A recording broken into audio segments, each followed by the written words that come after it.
Le procès dans l'affaire dite de l'avion présidentiel et des équipements militaires a repris ce lundi à la cour d'appel de Bamako. Un procès houleux entre la défense et le parquet. Depuis le 22 septembre, le Mali a de nouvelles plaques d'immatriculation. Nous en saurons davantage dans cette édition. Mesdames, Messieurs, bonsoir. Merci de nous suivre sur Advance TV. Je le disais à l'instant dans le sommaire, le procès de l'affaire dite de l'avion présidentiel et des équipements militaires a repris le mardi 24 septembre à la cour d'appel de Bamako. Une affaire qui avait été renvoyée il y a de cela 8 jours suite à la double attaque terroriste contre des cibles militaires à Bamako. Qu'est-ce que les Maliens attendent de ce procès? Issa Sissé et Kerifa Sidibé ont recueilli quelques propos dans la ville. Suivons. Le procès de l'affaire dite de l'achat du Boeing présidentiel et des équipements militaires a démarré mardi 24 septembre lors de la session spéciale des crimes économiques en cours à la cour d'assises de Bamako. Un procès suivi par beaucoup de Maliens. En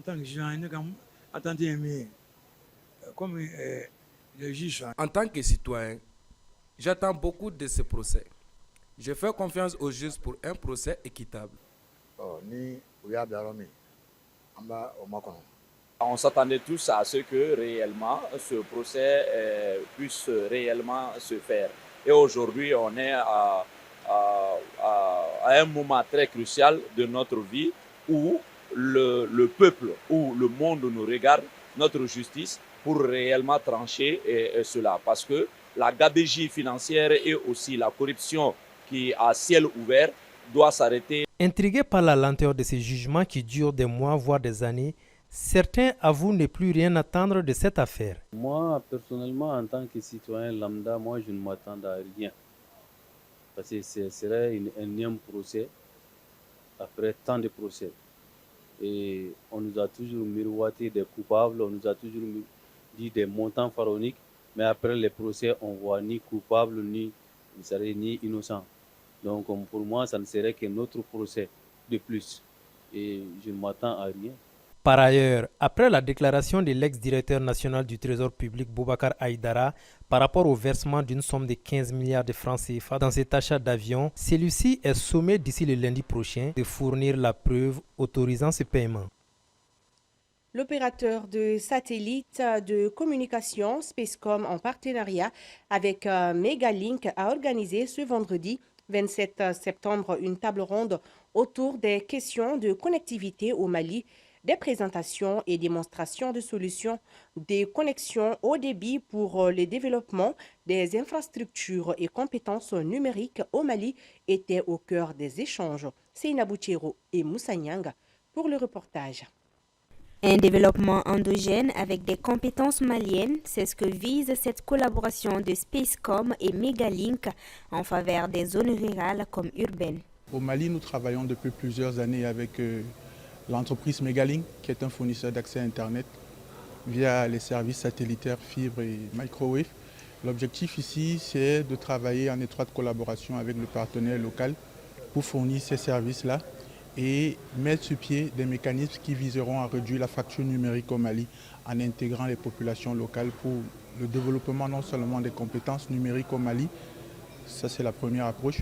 Deuxième approche, c'est voir avec Megalink aujourd'hui comment nous pouvons mettre sur pied des partenariats publics-privés avec les différents acteurs de l'écosystème pour fournir des solutions de connectivité en zone rurale et ainsi que des solutions de backup dans les zones urbaines.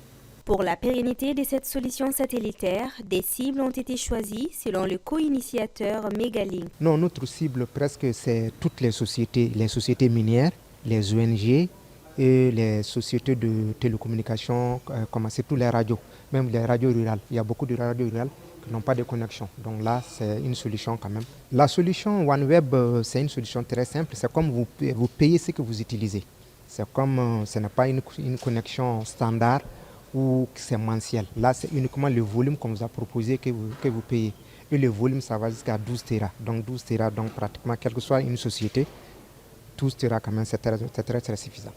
Après cette étape, une feuille de route sera établie en guise de plan d'action pour l'exécution de ce projet de connexion au débit, projet pour le développement des infrastructures et compétences numériques au Mali. La rentrée scolaire 2024-2025 est prévue pour le 1er octobre prochain. Force est de constater que plusieurs écoles sont encore occupées par des sinistrés d'inondations. Qu'en sera-t-il de l'effectif de cette rentrée au niveau de ces écoles? La réponse dans ce reportage signé Seina Bouchero et Moussa Nyanga. Moins de 3 jours avant la rentrée scolaire 2024-2025. Cependant, cette reprise sera sûrement impactée par les pluies, avec son corollaire d'inondations ainsi que l'occupation des salles de classe par des sinistrés. Nos maisons sont complètement inondées et nous n'avons plus d'abri. Alors que la rentrée des classes se pointe déjà, on demande de l'aide.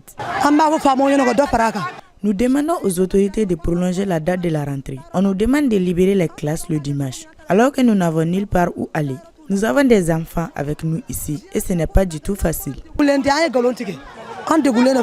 Des salles de classe transformées en dortoirs. Pour certains, l'inondation a occasionné la délocalisation des familles vers les établissements scolaires. Pour ce chef de famille, l'État devrait penser à leur sort avant de choisir cette date.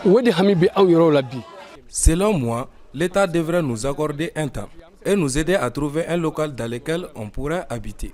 À défaut de cela, nous ne pourrons pas trouver d'endroit. En cette période hivernale, il est très difficile de trouver un logement à Bamako. Au moment où ces sinistrés déplorent la date de la rentrée, les établissements scolaires se disent d'ores et déjà prêts pour le jour J. Oui, bien sûr, nous sommes prêts pour la rentrée du 1er, car on nous a rassurés d'ici la rentrée et tout sera mis dans l'ordre et que ces sinistrés on va les délocaliser, Inch'Allah. Dès demain, nous allons tenir le premier conseil des maîtres au sein du groupe scolaire. Nous disons que nous n'avons pas de difficulté avec ces sinistrés. Concernant l'état du lieu, on attend jusqu'à ce qu'ils quittent d'abord. Sinon, pour le moment, l'état du lieu, on ne peut pas dire que nous sommes sur la rentrée. En plus de la ville de Bamako, force est de reconnaître que les salles de classe sont occupées également par des sinistrés d'inondations dans plusieurs localités du pays. Suite au décret pris par les autorités de la transition afin de régulariser les plaques d'immatriculation au Mali, la Direction générale des transports a pris à bras le corps des dispositifs nécessaires pour la bonne application du dit décret. Suivons ensemble. La mise en service de nouvelles plaques d'immatriculation a débuté le 22 septembre 2024. Cette réimmatriculation permettra d'identifier de manière unique chaque véhicule au Mali. Cette plaque concerne également les motos, tricycles et tout autre engin à 2 roues. Une nouvelle plaque demande de la réimmatriculation des véhicules de l'État.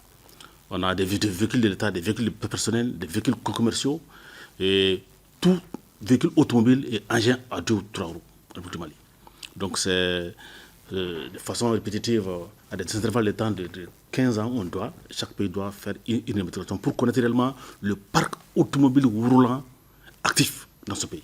Ces nouvelles plaques permettront de créer une base de données pour le parc automobile malien, surtout que les anciennes plaques d'immatriculation étaient facilement reproductibles. Une des innovations majeures a été qu'on a mis la carte du Mali et le drapeau du Mali pour que le véhicule, même si ce véhicule est en circulation internationale, qu'on sache que c'est le véhicule du Mali.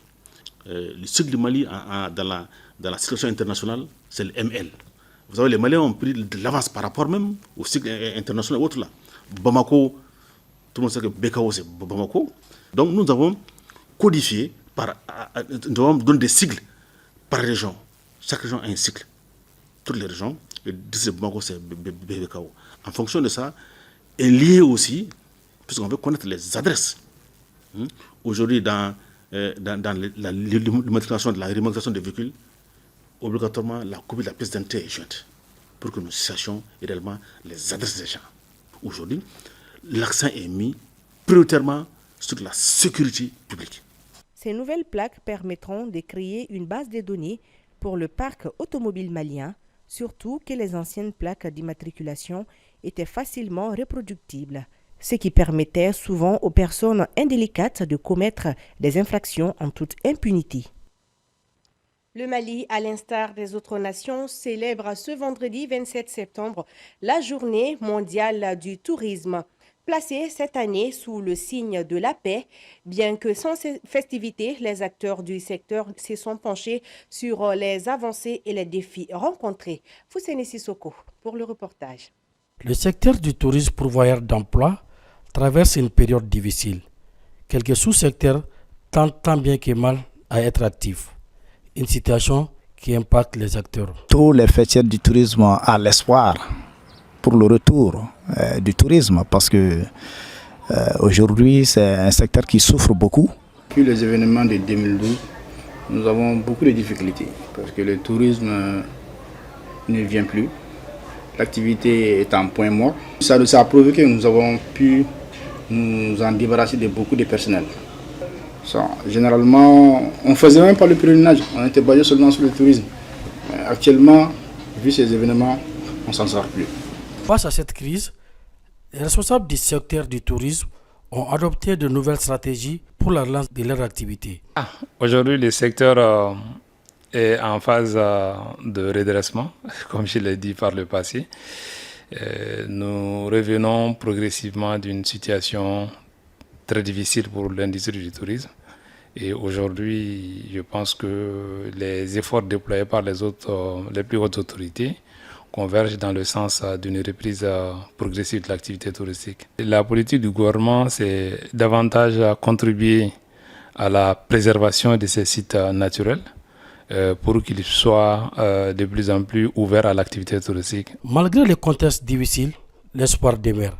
La nouvelle orientation vers un tourisme local, ciblant notamment les Maliens, devra permettre non seulement aux guides de renouer avec les sites touristiques afin de valoriser la destination Made in Mali que d'aucuns qualifient de zone rouge.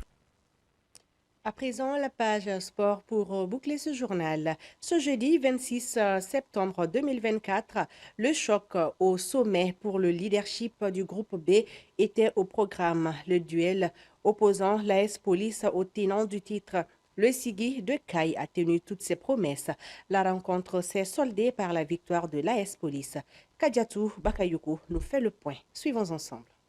La rencontre qui s'est déroulée en présence du président de la Fédération malienne de handball, le commissaire-colonel Cheikh Mamadou Chérif Toungara, a comblé les attentes. Pour cette affiche, c'était le duel des étoiles pour la place de leadership dans le groupe B entre l'AS Police et le Sigui de Caille. Avec une victoire au compteur, cette deuxième victoire assurera la place de leader pour espérer s'offrir un adversaire moins coriace lors des demi-finales. Intense, engagée, cette rencontre a sacrifié à la tradition du choc des titans. Pour preuve, le score à la pause était de 9-7 faveur AS Police. En seconde période, les choses s'accélèrent avec une sollicitation plus accrue sur les gardiens de but, qui de leur côté voulaient remporter ce duel. Ainsi, il y aura une première parité 9-9. Après cette égalité, l'AS Police creuse l'écart 16-13.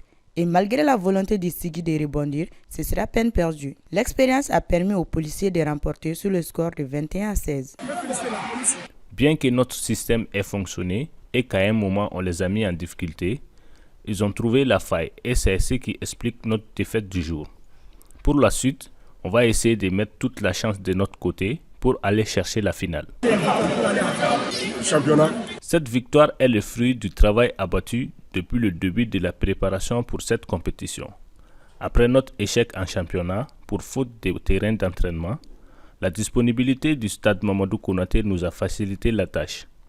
Et avec des joueurs à 80% qui constituent l'effectif de l'équipe nationale senior, une haute déconvenue en Coupe du Mali serait presque inadmissible et notre objectif est de remporter le trophée. Pour ce vendredi 27 septembre, ce sera la rentrée en compétition de CEM contre CEL en dames et ISFAS contre Mamaïra AC en hommes pour les matchs en retard qui vont clôturer cette phase de poule. Les demi-finales sont prévues pour ce samedi 28 septembre 2024 au Palais des Sports Salamatou Maïga. Nous fermons ainsi cette édition. Merci de l'avoir suivi et à très bientôt sur Advance TV.